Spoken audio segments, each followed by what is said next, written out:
जय हिंद छात्रों। तो चलिए 30 महत्वपूर्ण प्रश्न आपके सामने हम लेकर आए हैं। जल्दी जल्दी से देखिए कि आपका इसमें कितना क्वेश्चन सही होता है। तो पहला क्वेश्चन है कि मध्याह्न भोजन शुरू करने वाला भारत का पहला राज्य कौन सा है। तो इसका सही आंसर हो जाएगा सी नंबर। ये तमिलनाडु जो है पहला राज्य है जिसने कि मध्याह्न भोजन छात्रों के लिए शुरू किया था। अगला क्वेश्चन है कि हाइड्रोजन में कुछ क्वेश्चन साइंस का भी आज हम शामिल किए हैं। बहुत सारे छात्रों ने लिखा था कि साइंस का भी कुछ क्वेश्चन रखे, तो साइंस का भी रखें। हाइड्रोजन में टोटल प्रोटॉन की संख्या कितनी है। तो इसका सही आंसर होगा ए नंबर, एक प्रोटॉन है इसमें। अगला क्वेश्चन है कि वैज्ञानिक समाजवाद का संस्थापक किसे माना जाता है। तो इसका सही आंसर होगा बी नंबर, कार्ल मार्क्स को वैज्ञानिक समाजवाद का संस्थापक कहा जाता है। अगला क्वेश्चन है कि 73वां संविधान संशोधन के बाद पंचायती राज अधिनियम लागू करने वाला प्रथम राज्य कौन सा था। तो इसका सही आंसर होगा बी नंबर, कर्नाटक। ठीक है। अगला क्वेश्चन है कि रामानंद के कुल कितने शिष्य थे। तो आप जानते हैं कबीर के जो गुरु थे ये रामानंद के टोटल 12 शिष्य थे, 12 शिष्य थे। ठीक है। अगला क्वेश्चन है कि श्वेत क्रांति की शुरुआत कब हुई थी। इसका सही आंसर हो जाएगा डी नंबर, 1970 में श्वेत क्रांति की शुरुआत हुई थी। अगला क्वेश्चन है कि बोल्शेविक दल का नेता कौन था। तो बोल्शेविक दल का जो नेता था वो था लेनिन। बी नंबर आपका सही आंसर होगा। आप केवल सुनिए, आपको सुनने से बहुत कुछ याद होता है। ठीक है, जैसे सुन सुन कर लोगों को गाना याद हो जाता है, बस आप क्वेश्चन को सुनिए, याद हो जाएगा। तत्वों का अष्टक सिद्धांत किसने दिया था। तो इसका ए नंबर सही हो जाएगा, न्यूलैंड्स ने तत्वों का अष्टक सिद्धांत दिया था। अगला क्वेश्चन है 15 वर्षीय बॉम्बे प्लान किस वर्ष आया था, किस वर्ष आया था। तो सही आंसर होगा उसका सी नंबर, 1944 में 15 वर्षीय बॉम्बे प्लान आया था। अगला क्वेश्चन, एक जार, एक चर्च और एक रूस का नारा, ये बहुत ही इंपॉर्टेंट क्वेश्चन है ये वाला। ठीक है।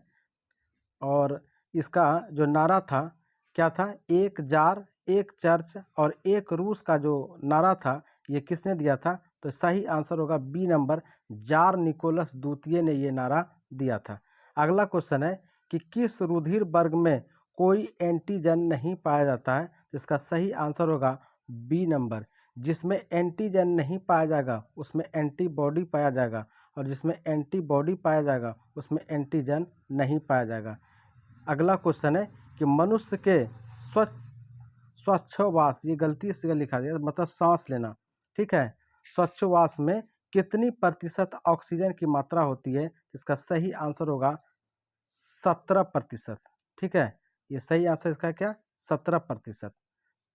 मतलब सांस जो लेते हैं इसमें ऑक्सीजन की मात्रा कितनी है, तो 17% है। अब ये याद रह जाएगा।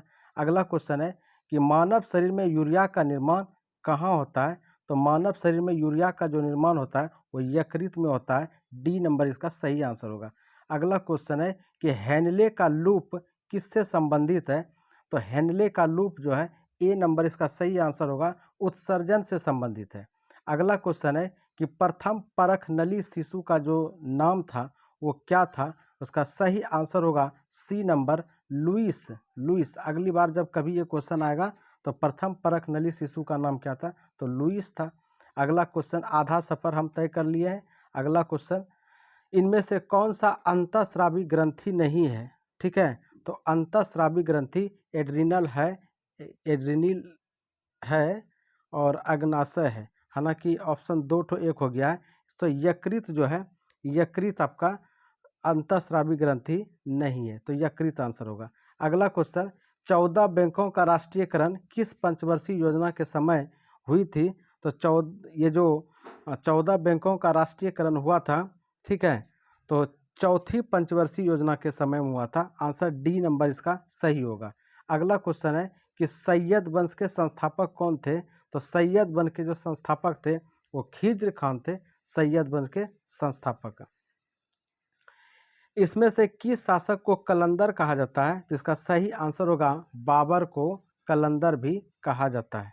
अगला क्वेश्चन कि विधवा पुनर्विवाह अधिनियम कब बना था। तो विधवा पुनर्विवाह अधिनियम जो था वो 1856 में बना था। आप हमको कमेंट करिएगा कि ये जो विधवा पुनर्विवाह जो इसमें ये काम किया था, किसके प्रयास से हुआ था, ठीक है।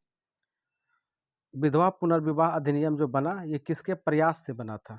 अगला क्वेश्चन है कि विजयनगर साम्राज्य की स्थापना किस वंश ने की थी, तो इसका सही आंसर होगा ए नंबर, संगम वंश ने विजयनगर साम्राज्य की स्थापना की थी।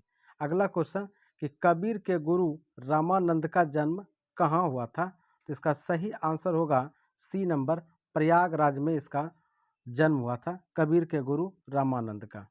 अगला क्वेश्चन कि भारत में एवरग्रीन फॉरेस्ट कहाँ पाया जाता है, तो भारत में जो एवरग्रीन फॉरेस्ट पाया जाता है वो मेघालय में पाया जाता है, मेघालय बी नंबर सही आंसर होगा।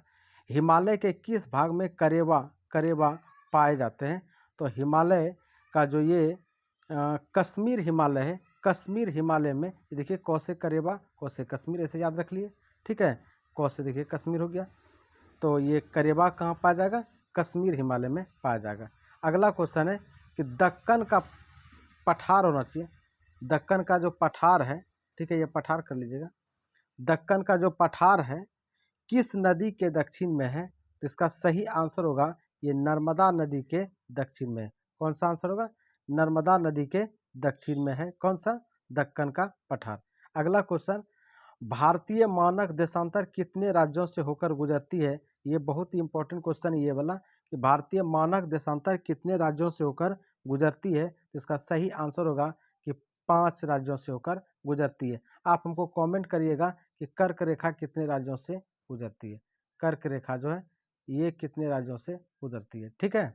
अगला क्वेश्चन है कि प्रथम ज्ञानपीठ पुरस्कार जी शंकर कुरूप को 1965 में किस भाषा के लिए दिया गया था, तो इसका सही आंसर होगा बी नंबर, मलयालम भाषा के लिए दिया गया था।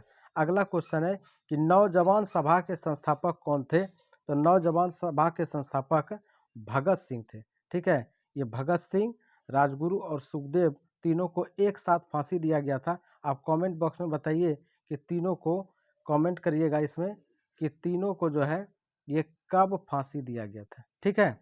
अगला क्वेश्चन है कि लोक नियोजन में अवसर की समानता का वर्णन किस अनुच्छेद में है, तो इसका सही आंसर होगा अनुच्छेद 16, ठीक है। लोक नियोजन मतलब नौकरी उकरी में सारे लोगों को समानता का जो वर्णन है वो अनुच्छेद 16 में। और आज का अंतिम प्रश्न है, ऐतिहासिक स्रोत के रूप में उपलब्ध विश्व के प्रसिद्ध कंधार के अभिलेख की लिपि क्या है, ये बहुत ही इंपॉर्टेंट क्वेश्चन है, ये लास्ट वाला, ठीक है।